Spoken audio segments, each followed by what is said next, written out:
तो आइए शुरू करते हैं। हमारा इसमें पहले टॉपिक है समांतर श्रेणी। श्रेणी वगैरह क्या होता है, श्रेणी क्या होता है, सीक्वेंस वगैरह क्या होता है, अनुक्रम वगैरह क्या होता है, हमने बता दिया है।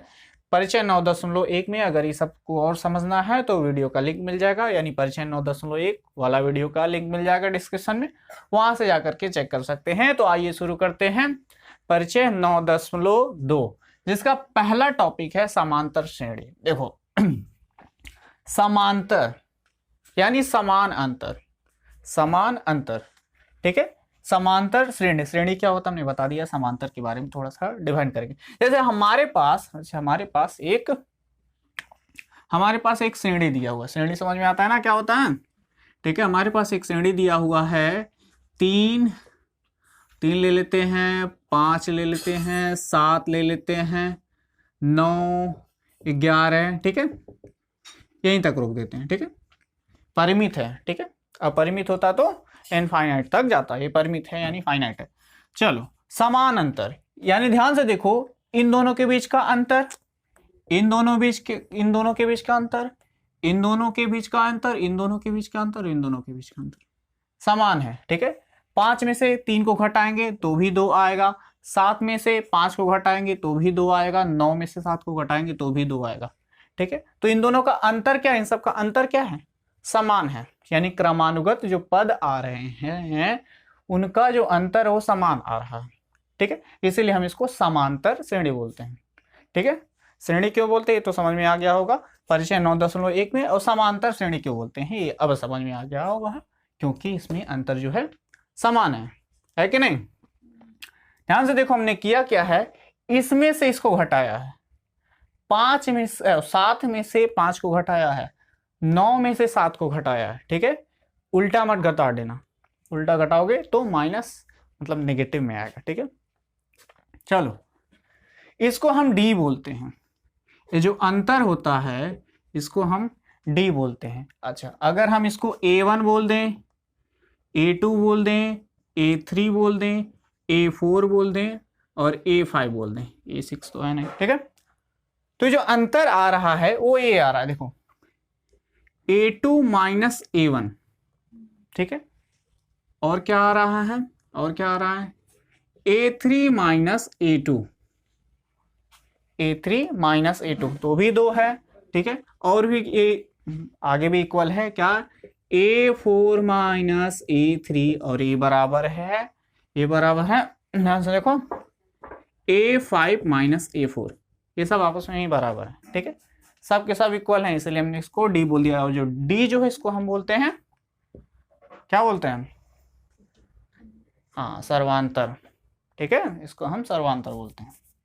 क्लियर है, समांतर श्रेणी क्यों बोलते हैं। अच्छा, डी का मान निकालना है, जल्दी से बताना है क्या होगा। हम लिख देते हैं 12, 10, 8, 12, 10, 8, 6, 4, ठीक है। डी का मान कितना होगा जल्दी बताओ, डी का मान कितना होगा, डी का मान क्या होगा, 12 में से 10 घटाओ कितना आएगा, 2 आएगा, गलत है। हम इसमें से इसको घटाते हैं, ध्यान से देखो, हमने दूसरे में से पहले पद को घटाया है, ठीक है, इसमें से इसको घटाएंगे, यानी जब हम इसको 10 में से 12 को घटाएंगे तो बचेगा -2। याद रखना, इस वाले पद में से हम इसको घटाते हैं, ध्यान से देखो, चौथे में से तीसरे को घटाया गया, 5वें में से चौथे को घटाया गया, ठीक है। ऐसे इधर से उल्टा मत घटाने लगना, ठीक है। सर्वांतर कितना आ गया, -2, ठीक है, समझ में आ गया सर्वांतर। चलो अब बारी है पद, व्यापक पद का, ठीक है। ये जो अंतर है इसको हम सर्वांतर बोलते हैं, ठीक है, डी बोलते हैं, ऐसा समझो। अच्छा अब देखते हैं पद की बारी, यानी व्यापक पद क्या होता है।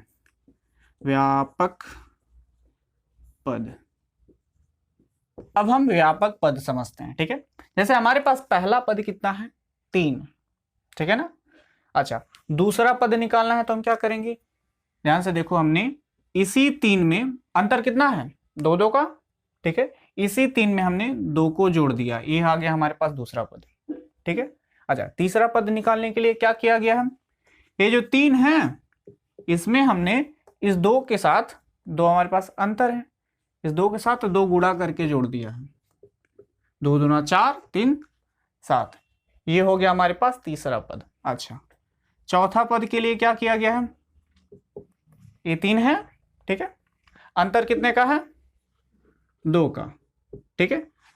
अब 2 के बाद हमने 3 के साथ गुणा कर दिया है, 3 दूना 6, 6 3 9, ठीक है। अच्छा, अगला पद क्या कितना आएगा, देखो 3 है, 2 हमारे पास, और यार 3 है, 2 हमारे पास इसका अंतर है, 3 के बाद हम इसको 4 से गुणा कर दे रहे हैं।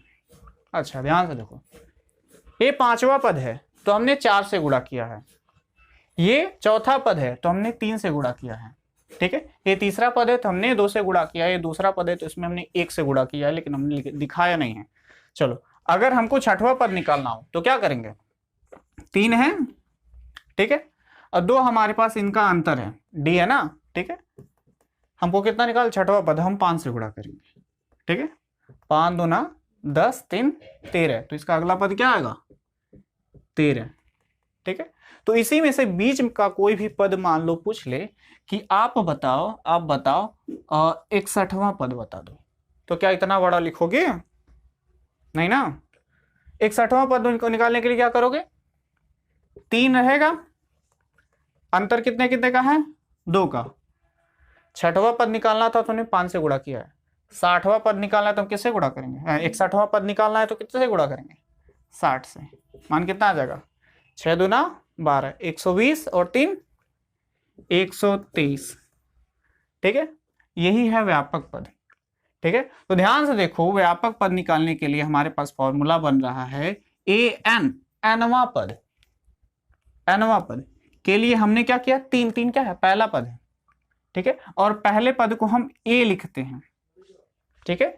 इसको हम इस फॉर्मेट में भी लिखते हैं, ये जो पूरा है हमारे पास, इसको हम इस फॉर्मेट में भी लिखते हैं, a पहला पद हमारे पास a रहेगा, उसके बाद हमारे पास a प्लस डी, डी क्या है, अंतर ही तो है, ठीक। देखो पहला है हमारे पास 3, 3 में हमने d जोड़ा यानी 2 जोड़ा, अभी ना d क्या अंतर है। अगला पद के लिए हमने क्या किया है, a प्लस 2d, ठीक है ना। देखो तीसरे के लिए हमने 2 से गुणा किया, ठीक है। चौथे पद के लिए a प्लस 3d, ठीक है, इसी तरह बढ़ता जाएगा, ए ने किया है। तो हमारे पास पहला पद क्या है, a है, ठीक है, a है, फिर इसमें हमने जोड़ा है क्या, ये देखो ये n का n-1 का मान है। देखो अगर हमारे पास 61वां पद था तो हमने n-1 रखा हुआ है, यानी उसमें से एक घटा दिया है। अगर हमारे पास nवां पद निकालने के लिए बोला तो उसमें से घटाएंगे ना। देखो अगर हमारे पास चौथा पद बोलता तो हम 3 से गुणा करते हैं, यानी 4 में से घटा दिए थे। उसी तरह अगर हमारे पास nवां पद बोलता तो n में से भी तो एक घटाएंगे, तो n-1, ठीक है। इसको हमने गुणा किया है किससे, सर्वांतर, यानी इन दोनों का जो अंतर है d से, यही हमारे पास इसका फॉर्मूला है। अब इसको हम व्यापक पद बोलते हैं, ठीक है। ये फॉर्मूला रटने वाली चीज नहीं है, इसको बस समझ लो कैसे ये आया है, समझ में आया। n में से एक घटा दिए हमने, उससे एक गुणा किया और d हमारे पास है, और पहला पद a है उसको हमने जोड़ दिया, ठीक है। इसको हम व्यापक पद बोलते हैं, क्लियर है। अगर अब हम पूछ लें आप बताओ 15वां पद, चलो इसको एक और बढ़ा देते हैं, 16वां पद बताओ, इसका 16वां पद बताओ क्या होगा। 16वां पद के लिए क्या करोगे, a 16 बराबर क्या होगा a, पहला संख्या क्या है हमारे पास 3, 16 में से एक घटाओ 15 गुणे d कितना है 2, 15 दूना 30 और 30 3 33, ये होगा इसका 16वां पद। समझ में आया, इसको नोट कर लो। तो हमारे पास एक समांतर श्रेणी है, ठीक, समांतर है ना, अंतर तो समान है, ठीक है। अच्छा ये एक परिमित समांतर श्रेणी है, परिमित जानते हो ना, फाइनाइट है, ये डॉट डॉट लगा करके इनफाइनाइट तक नहीं ले गया, ठीक है, फाइनाइट है। अगर हम ये बोल दें कि अंत से, आप ये निकालो, अंत से तीसरा पद, थर्ड पद, ठीक है, तीसरा पद निकालो, अंत से तीसरा पद निकालो। अंत से तीसरा पद क्या है? 1 2 3, यही होगा अंत से तीसरा पद। ठीक है, तो सबसे पहले तो आपको अगर मान लो ये तो 18 तक है तो ये तो दिख रहा है, अगर मान लो 100 150 तक ऐसे दिखा दिया गया, ठीक है, और परिमित, ठीक है, और बोल दिया जाए कि अंत से 5वां पद निकालो, 10वां पद निकालो, तो कैसे निकालोगे? तो इसमें करोगे क्या, तीसरा पद निकालना है ना, तो इसमें करोगे क्या, जो टोटल कितने पद हैं गिन लो, कितने पद है? 1 2 3 4 5 6 7 8 9, ठीक है, टोटल हमारे पास 9 पद हैं। ठीक है, इसमें से जौन सा पद निकालना है उसको घटा दो, हमको तीसरा पद निकालना है, उसको घटा दो, कितना हो गया? 6। लेकिन ये ध्यान से देखो, ये 7वां पद है, 1 2 3 4 5 6 7, 7वां पद है ना, तो इसमें एक जोड़ दो। ठीक है, ये आ जाएगा हमारा, यानी अब हमको निकालना है 7वां पद। 7वां पद, अब समझ में आ गया कि हमको कौन सा पद निकालना है। अब 7वां पद तो निकाल लोगे ना an वाला फॉर्मूला लगा करके। इसी तरह अगर हम इसको और आगे बढ़ा दें और आगे बढ़ा दें और हम बोल दें, और हम ये बोल दें कि लास्ट में जो है, लास्ट में अगर हम ये बोल दे रहे हैं, चलो ठीक है, इसको और आगे बढ़ा दे रहे हैं 20 22, चलो 22 तक ही रुक देते हैं। ठीक है, और हम ये बोल दें कि आप निकालो अंत से निकालो 7वां पद, अंत से 7वां पद निकालो। टोटल पद कितने हैं? 11 पद हैं। ठीक है, 11 में से 7 घटा के 1 जोड़ देना है। 11 में 7 घटाओ कितना आएगा? 4, यानी एक 5वां पद निकालोगे। ठीक है, तो 5वां पद तो निकाल ही लोगे। तो ध्यान से देखो, अगर हमको अंत से अगर बोल दिया जाए कि आप mवां पद निकालो, mवां पद निकालो, तो क्या करोगे? टोटल हमारे पास संख्या दी गई होंगी n तक। ठीक है, माना, इसमें मान लेते हैं, माना कुल n पद हैं, टोटल हमारे पास n पद हैं, और इसमें से बोला गया कि अंत से आप mवां पद निकालो। तो क्या करोगे? इसमें से n में से, ज्यादा टेढ़ा बन गया बताओ, n में से किसको घटाओगे? m को घटा दे रहे हो, टोटल में से 3 को घटाओ ना, और इसमें से 1 जोड़ दोगे, और यही वाला पद क्या होगा? वह पद जो होगा वो क्या होगा? अंत से mवां पद होगा।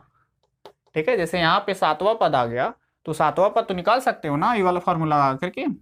A7 बराबर, पहला को क्या है? 2 है, प्लस 7 में से 1 घटाओ, कितना आएगा? 6 गुणे 2, यही पद होगा। निकालो कितना होगा? 6 दूना 12 2 14, यहाँ से देखो वही पद आ गया। ठीक है, तो उसी तरह अगर हमको ये पता चल गया है कि हम इसको लास्ट से कौन सा पद निकाल रहे हैं, तो निकाल लोगे। अब हमारे पास एक समांतर श्रेणी है। अच्छा, अब हमको क्या करना है? इसका योग निकालना है। ठीक है, इसका योग निकालने के लिए हमारे पास एक फॉर्मूला होता है सम s बराबर, ठीक है, Sn, यानी हमको n संख्याओं का योग निकालना है। प्रथम n संख्याओं का योग निकालना, ये भी याद रखना। ठीक है, प्रथम n संख्याओं का योग, तो n क्या करेंगे? n बटे 2 2a, a क्या है? पहली संख्या है, याद रखना, ये क्या है? पहली संख्या है। अच्छा, n-1, n क्या है? कौन सी संख्या है उसको हम देखते हैं। ठीक है, जैसे हमारे पास n संख्या है, यहाँ पे तीसरा संख्या है, तो n का मान 3 है, चौथा संख्या 8 है। ठीक है, n का मान 4 है। ठीक है, उसी तरह हमारे पास फॉर्मूला है n संख्याओं का योग का, इसका फॉर्मूला ये होगा, और d क्या है? सर्वांतर है। ठीक है, ये हमारे पास फॉर्मूला होता है, यानी जब n संख्याओं का योग निकालना। उसी तरह अगर हमारे पास इसका योग निकालना है, ठीक है, टोटल योग निकालो, तो क्या करोगे? गिन लोगे कितनी संख्या है? 1 2 3 4 5 6 7 8, 8 संख्याएं हैं, यानी n के जगह पे कितना रख दोगे? 8, आंसर आ जाएगा। ठीक है, ध्यान से देखो, इसको हम फॉर्मूले को तोड़ भी सकते हैं। ये फॉर्मूले का एक और रूप है, देखो कैसे, n बटे 2, 2a को हम a प्लस a भी लिख सकते हैं कि नहीं? देख सकते हैं। अच्छा, प्लस n-1d, इसको ध्यान से देखो, इसको ध्यान से देखो, ये क्या है, an है हमारे पास, an है, जैसे कहाँ लिखे, चलो an बराबर क्या होता है, a plus n-1 into D, ये होता है an, ठीक है। यानी nवीं संख्या क्या कौन सी है, nवां पद क्या है वो देखते हैं, ठीक है। इसको हम, अगर हम इसको l बोल दें, इसको हम l, ठीक है, यानी लास्ट संख्या है, लास्ट पद है, ठीक है। जैसे अगर हम यहां से इसको हटा दें तो हम क्या लिख सकते हैं इसके जगह पे, n/2 a प्लस l, ये भी एक हमारे पास फॉर्मूला है। कब, जब अंतिम संख्या दी गई हो। इसके लिए हमारे पास क्या किया जाता है, 2 + 4 + 6 plus dot dot dot dot dot dot dot dot 120, ठीक है। लास्ट संख्या दे दी गई है, यही ना है लास्ट संख्या, और बीच की संख्याएं गायब कर दी है, और पूछ देगा कि पूरा योग कितना होगा, ठीक है, n तक संख्याओं का योग कितना होगा, निकाल लोगे। से अगर हम यहां से हटा दें, इतना ज्यादा लंबा हो गया, ज्यादा बड़ा हो गया, ठीक है। अगर हम यहाँ पे लिख दें 22, ठीक है, और बोल दें इन सभी संख्याओं का योग निकालो, निकाल लोगे, बता दिया जाएगा। यहाँ पे 11 संख्याएं हैं, ठीक है, 11 संख्याएं, n का मान हमारे पास कितना है, बता देगा कि 11 संख्या है, ठीक है। 11वीं संख्या या फिर अंतिम संख्या बोल देगा 11 है, जहाँ पे कुल पदों की संख्या 11 है, ठीक है। लास्ट संख्या 11 है, और अंतिम संख्या जो है हमारे पास 22 है, ठीक है। यानी हमारे पास कुल 11 संख्याएं हैं, उसमें जो अंतिम संख्या है 22 है, यानी l का मान हम 22 रख देंगे, a का मान हमारे पास यहाँ पे है, n का मान हमको पता चल गया, मान निकाल लेंगे, हो जाएगा। तो इस टाइप का जब क्वेश्चन दिया जाए तो हम ये वाला फॉर्मूला लगाएंगे, और बाकी तो ये वाला है ही, ठीक है, समझ गए।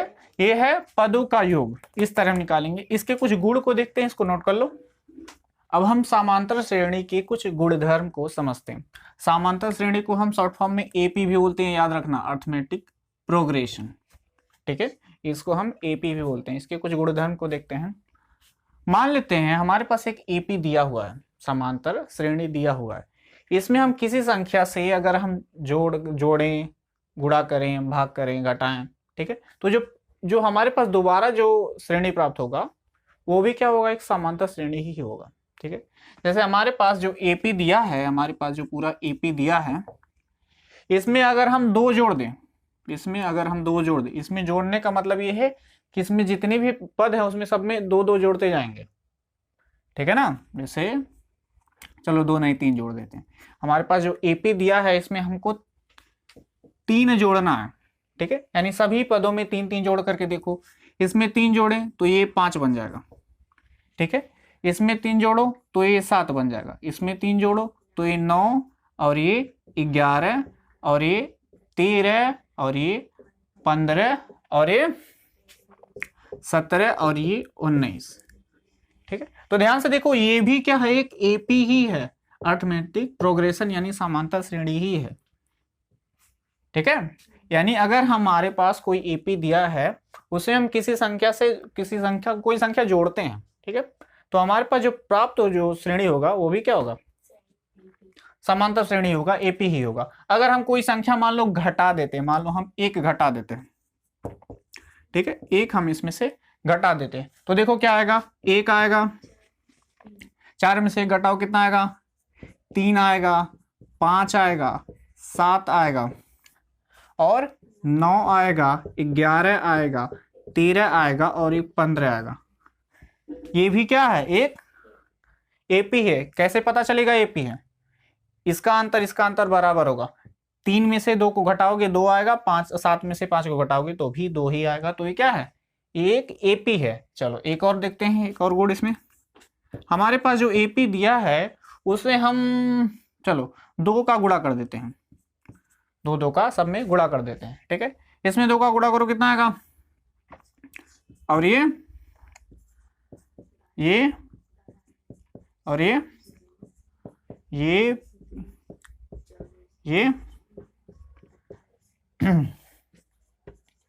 और आगे एपी है कि नहीं चेक करने के लिए क्या करेंगे, अंतर देखेंगे। इन दोनों का अंतर कितना है, 4 है।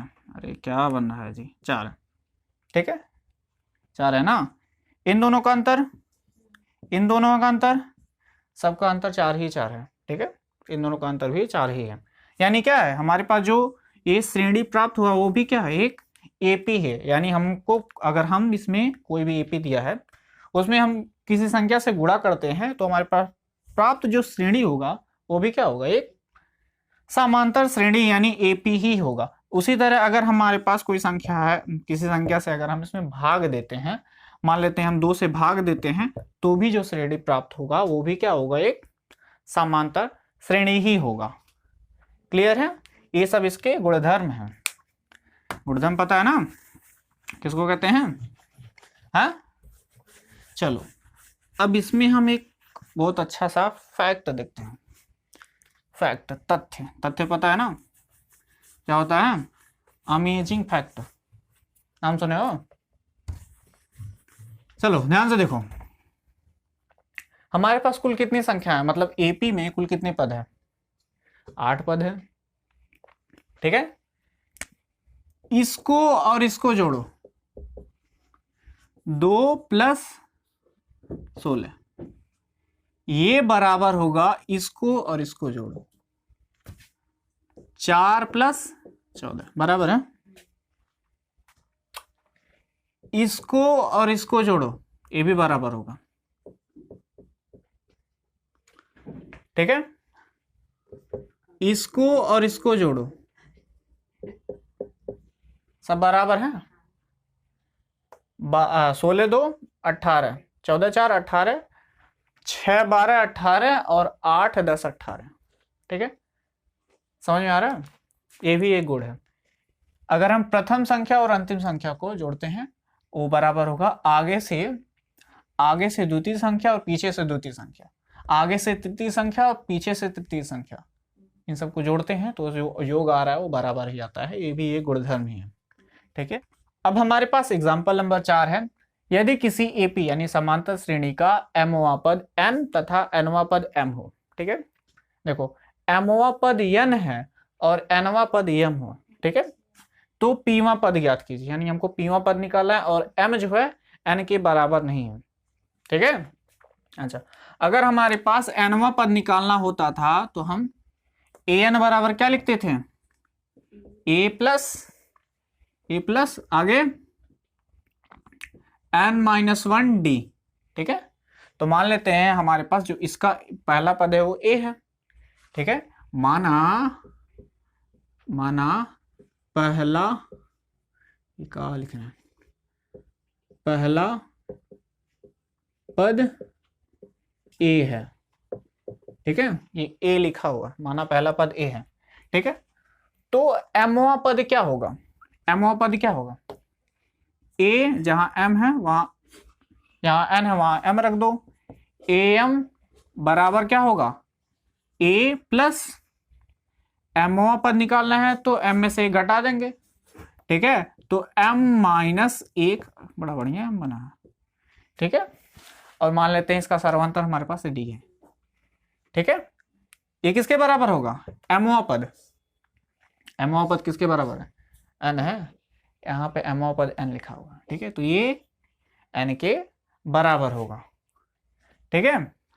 अच्छा, अब हम किसको देखते हैं, nवा पद, ठीक है। तो an बराबर a प्लस m की जगह क्या रखेंगे, n-1d, किसके बराबर होगा, nवा पद किसके बराबर है, m के, ठीक है। तो इसको हम पहला समीकरण बोल देते हैं, इसको हम दूसरा समीकरण बोल देते हैं, ठीक है, समझ में आया। अच्छा, अब हम क्या करते हैं, पहले समीकरण में से हम दूसरे को घटा देते हैं। ध्यान से देखो, हमको पीवा पद निकालना है, ठीक है, पीवा पद निकालना है, ठीक है, उसका ही फार्मूला देते हैं। तो जहां पे n है वहां पे क्या रख दो, वहां पे p रख दो, तो a p वाला मत मान लेना, ठीक है, वो अर्थमेटिक प्रोग्रेशन वाला मत मान लेना, ठीक है। A plus P minus one D, ठीक है, समझ में आया। अच्छा, इसमें से हमने इसको घटा दिया, यानी हमने क्या किया, A plus M minus one D में से हमने घटाया है किसको, इसको घटाया है, ठीक है। इसको बड़ा कोष्टक बना लेते हैं, A plus N minus one D, ठीक है। ये किसके बराबर होगा, एन माइनस एम के, अरे इन दोनों को भी तो घटाएंगे, ठीक है। चलो घटाओ, कितना आएगा, A plus M minus one D, A minus इधर गुणा होगा तो क्या होगा, माइनस ए माइनस प्लस को माइनस बना देगा, और ये हमारे पास एन माइनस वन डी, ठीक है। ब्रैकेट तोड़ दिया, यहाँ पे आ गया एन माइनस एम, ठीक है। चलो ये प्लस में माइनस में जीरो हो गया। अब देखो यहाँ पे m माइनस वन है, यहाँ पे n माइनस वन है, इसको क्या करते हैं हम मतलब यहाँ पे गुणा कर देते हैं, ठीक है। तो गुणा हमने क्या किया, यहाँ पे आ गया m d और यहाँ पे माइनस d, ठीक है।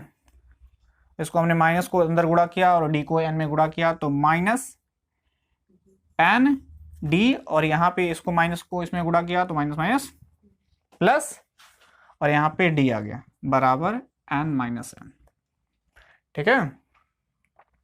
ये जीरो हो गए, ठीक है।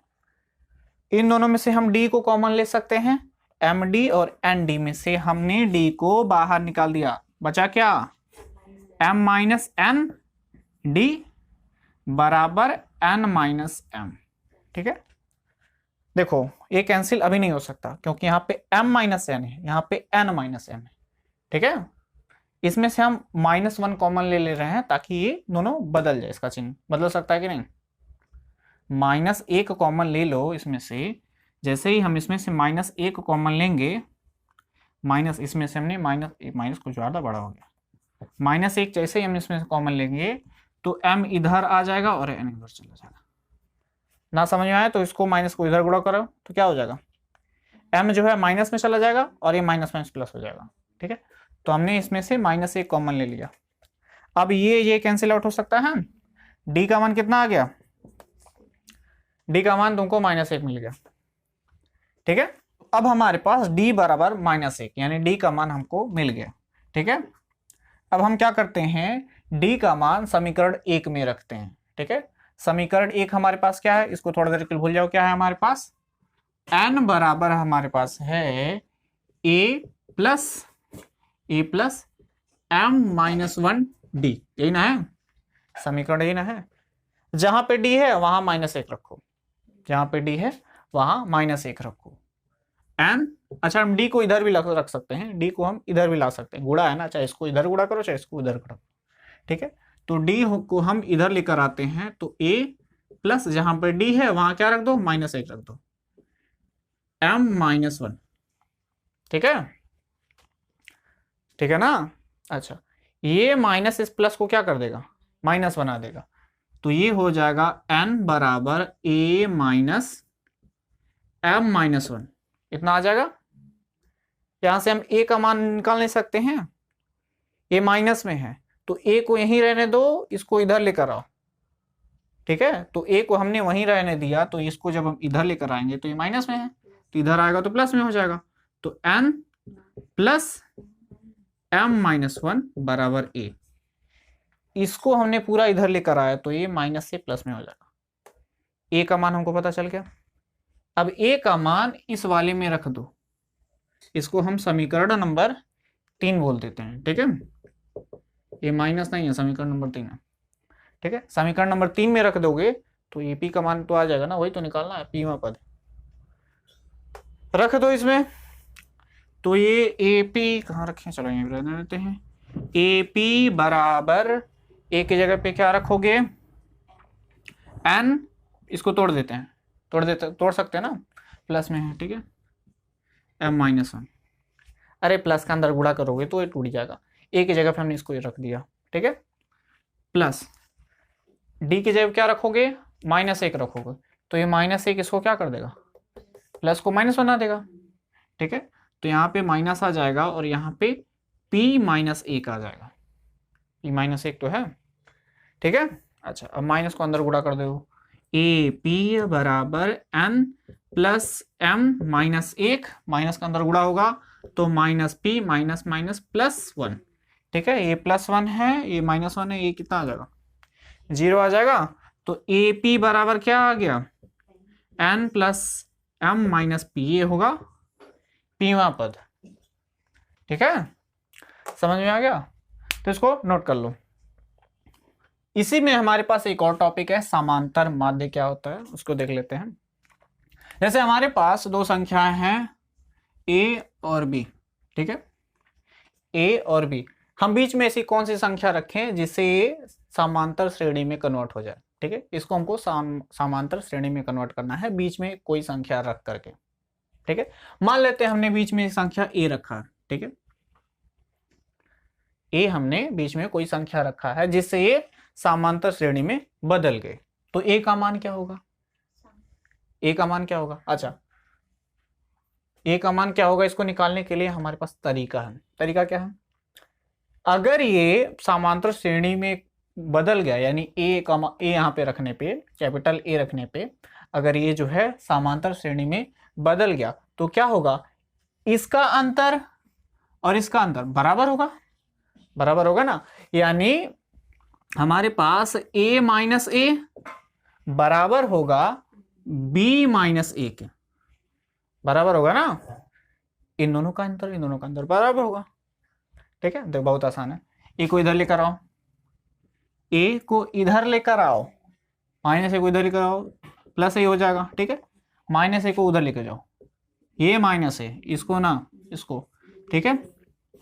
ये कितना हो गया, 2a बराबर a प्लस b, ठीक है। a बराबर कितना हो गया, a प्लस b बटे 2, a का मान आ गया। यानी इन दोनों को जोड़ करके जो मान आएगा वही बीच में रखने पे कोई संख्या रख दो तो क्या हो जाएगा, समांतर श्रेणी में कन्वर्ट हो जाएगा। उसी तरह अगर हमारे पास एक संख्या है 2 है, इधर 6 है, बीच में कौन सी संख्या रखे जिससे समांतर श्रेणी में कन्वर्ट हो जाए, तो क्या करोगे, 4 2 6, 6 को 2 से भाग दो, कितना आएगा, 4 आ जाएगा, ठीक है, समझ गए। अच्छा, ये तो आसान था, ये तो बहुत आसान था ना। यानी हमारे पास ये पूरा तरीका है, इससे हम निकाल सकते हैं a का मान कितना। अगर मान लो हमारे पास जो संख्याएं हैं a यहाँ पे है और b यहाँ पे है, ठीक है, और बीच में हम संख्याएं डाल दे रहे हैं, a1 a2 a3 a4 ... an तक, ठीक है। यानी n तक हम कौन सी संख्याएं भरें बीच में, ताकि ये जो है समांतर श्रेणी में बदल जाए, ठीक है, समझ गया। अभी तो हम एक संख्या भर रहे थे, अब हमने क्या बोल दिया कि आप n तक संख्याएं भरो, a1 a2 a3 a4, ठीक है। इसी तरह an तक संख्याएं भरना है ताकि ये जो है एक समांतर श्रेणी में कन्वर्ट हो जाए। क्लियर है। तो क्या करोगे, तो बताओ क्या करोगे। अच्छा, बीच में संख्या कितनी है, n संख्याएं हैं, ठीक है। यहाँ पे बीच में कितनी संख्या है, n संख्या है, और एक संख्या यहाँ पे है, टोटल कितनी संख्या हो गई, टोटल यहां से यहां तक ध्यान से देखो तो हमारे पास n+2 संख्याएं हो गई। n तक तो संख्या हमने भरी है, अरे 2 संख्या यहाँ पे दी गई है, ठीक है, 1 1 2, तो n+2 हमारे पास टोटल संख्या है। लास्ट जो संख्या है वो क्या है, यानी हमारे पास जो लास्ट संख्या है n+2वां संख्या, n+2वां पद है ना, लास्ट पद यही ना है। टोटल कितने पद हैं, n+2, लास्ट पद को क्या बोलेंगे, n+2वां पद ना, तो n+2वां पद तो लिखे हैं, समझ आया। अरे व्यापक पद वाला फार्मूला नहीं याद है क्या, an बराबर क्या होता है, a प्लस n-1d, यही होता है ना लास्ट पद। हम क्या बोल रहे हैं, हम लास्ट वाला पद दिख रहे हैं, तो अंतिम n की जगह कितना रखोगे, n+2 ही ना रखोगे। टोटल संख्या कितनी है, n+2 संख्या है। दो संख्याएं दी गई हैं, बीच में हमने n संख्या भर दी, n+2, लास्ट संख्या क्या है n+2, उसका मान कितना है, b है, b ही तो है, ठीक है। अच्छा, इसको b को हम थोड़ा देर बाद लिखते हैं, पहले हम इसका फॉर्मूला रख देते हैं। n की जगह पे क्या है, n+2 है, बात याद रखना, जहां n है वहां n+2 रखेंगे इस फॉर्मूले के हिसाब से, ठीक है। a पहली संख्या क्या है हमारे पास, a ही है ना।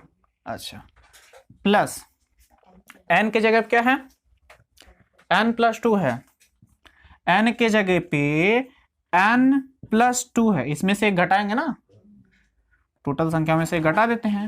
d का मान तो हमको पता नहीं है, ठीक है, d का मान हमको निकालना है, ठीक है। चलो d का मान निकालते हैं, समझ गए। ये किसके बराबर होगा, b के बराबर होगा ना। अरे लास्ट वाला संख्या तो b ही तो है, a b के बराबर हो, इसलिए हमने इसको मिटा दिया ताकि बीच में हम फॉर्मूले को रख सकें, ठीक है। अच्छा, अब देखते हैं इसको हम सॉल्व करते हैं, सॉल्व कर सकते हैं कि नहीं, कर सकते हैं। चलो सॉल्व करो। ये हो जाएगा a प्लस 2 में से एक घटाओ, कितना आ जाएगा, n+1d बराबर b, ठीक है। d का मान हमको निकालना है, तो क्या करेंगे, d का मान हमको निकालना है। देखो a भी दिया था, b भी दिया है, n+1, ठीक है। अगर हमको d का मान निकल जाए तो काम चल जाएगा। देखो कैसे, इसको यहीं रहने दो, a को इधर लेकर जाओ, इसको यहीं रहने दो, a को इधर लेकर जाओ, a प्लस में उधर जाएगा तो माइनस में हो जाएगा, यानी हमारे पास आ जाएगा n+1d बराबर b माइनस a, ठीक है। यहां से हमारे पास d बराबर आ जाएगा फॉर्मूला, a इसके बटे में चला जाएगा, यानी b माइनस a बटे n+1, d का मान आ गया, d का मान आ गया ना। अब देखो यहाँ हमको इन दोनों के बीच का अंतर मिल गया, तो हम बाकी संख्याएं लिख सकते हैं, लिख सकते हैं कि नहीं। जैसे अगर हम लिख दें, हमारे पास है यहाँ पे 2 और बीच में कुछ संख्या और लास्ट में हम लिख देते हैं 10, ठीक है। तो अगर हमको यहाँ पे कोई संख्या होगी, अगर हमारे पास कोई संख्या a1 थी, इन दोनों के बीच का अगर अंतर मिल जाए, ठीक है, मान लेते हैं इन दोनों का अंतर कितना है, 3 है, इसको हम और बढ़ा देते हैं, इसको 12 लिख देते हैं, ठीक है। अगर हमको पता चल जाए इन दोनों का अंतर क्या है, 3 है, तो अगली संख्या क्या होगी, लिख लोगे, अगली संख्या क्या होगी, 5 होगी, ठीक है। तो उसी तरह हमको तो अंतर तो मिल ही गया ना, तो अगली हम संख्या रख सकते हैं कि नहीं। अगली संख्या रखने के लिए हम क्या करेंगे, यानी हमारे पास a1 का ही तो मान निकालना है। a1 का मान निकालने के लिए क्या करोगे, a प्लस n-1, n का मान हमारे पास कितना है, 2, दूसरा संख्या देख रहे हैं ना, प्रथम से देखते हैं, दूसरा संख्या देखते हैं, ठीक है। तो क्या हो जाएगा, 2 माइनस 1 d का मान कितना है, d का मान भी रख दो, इधर आ रहा है बोर्ड में, b माइनस c बटे n+1, ये पहली संख्या मतलब दूसरी संख्या होगी, ठीक है। उसी तरह हम इसका दूसरा संख्या भी निकाल सकते हैं, a2 का भी मान, a2 का मान के लिए क्या करेंगे, a प्लस n की जगह पे कितना रखेंगे, 3, 1 2 3, ठीक है।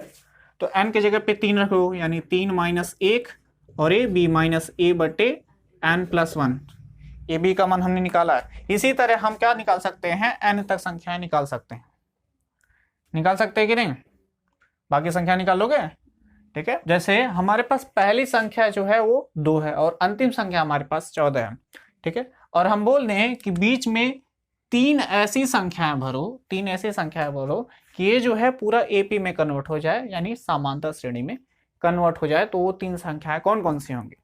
उसके लिए क्या करोगे, आप डी का मान निकालोगे, ठीक है, डी का मान निकालोगे ना। अच्छा, यहाँ पे n क्या है, n जो है, जो बीच में संख्याएं भर रहे हैं वो संख्या है, बीच में हमको कितनी संख्या भरनी है, 3, n का मान हमारे पास कितना है, 3 है।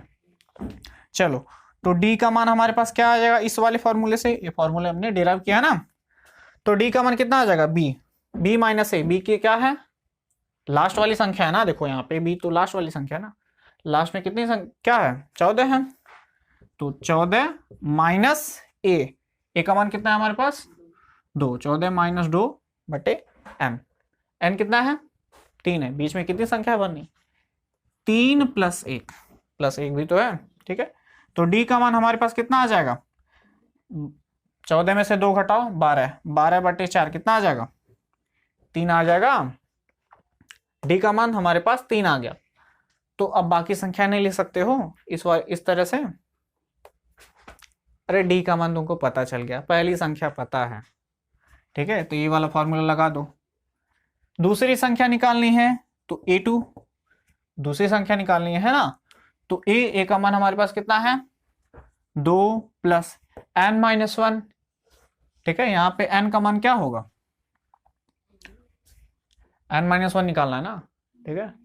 तो n का मान क्या होगा, हम दूसरी संख्या निकाल लें ना, तो n तो 2 माइनस 1 डी का मान हमने निकाला है 3 है, ठीक है। तो दूसरी संख्या क्या होगी 5 हो जाएगी, ठीक है। 2 में से 1 घटाओ 1 और 1 3 2 5, ठीक है, यहाँ पे 5 हो जाएगा, ठीक है। उसी तरह अगली संख्या क्या होगी, अंतर हमको मिल गया सर्वांतर 3 है, तो इसमें 3 जोड़ दो कितना हो जाएगा 8, उसमें भी 3 जोड़ दो कितना हो जाएगा 11 और ये 14, ये 3 संख्या आ गई, ठीक है ना। तो ये यानी 5 8 और 11 ये 3 संख्या अगर बीच में भर दें तो ये एपी में कन्वर्ट हो जाएगा, ठीक है। तो इसको नोट कर लो। तो इसके अगले वीडियो में हम प्रश्नावली 9.2 को सॉल्व करेंगे। तो मिलते हैं अगले वीडियो में, तब तक के लिए धन्यवाद।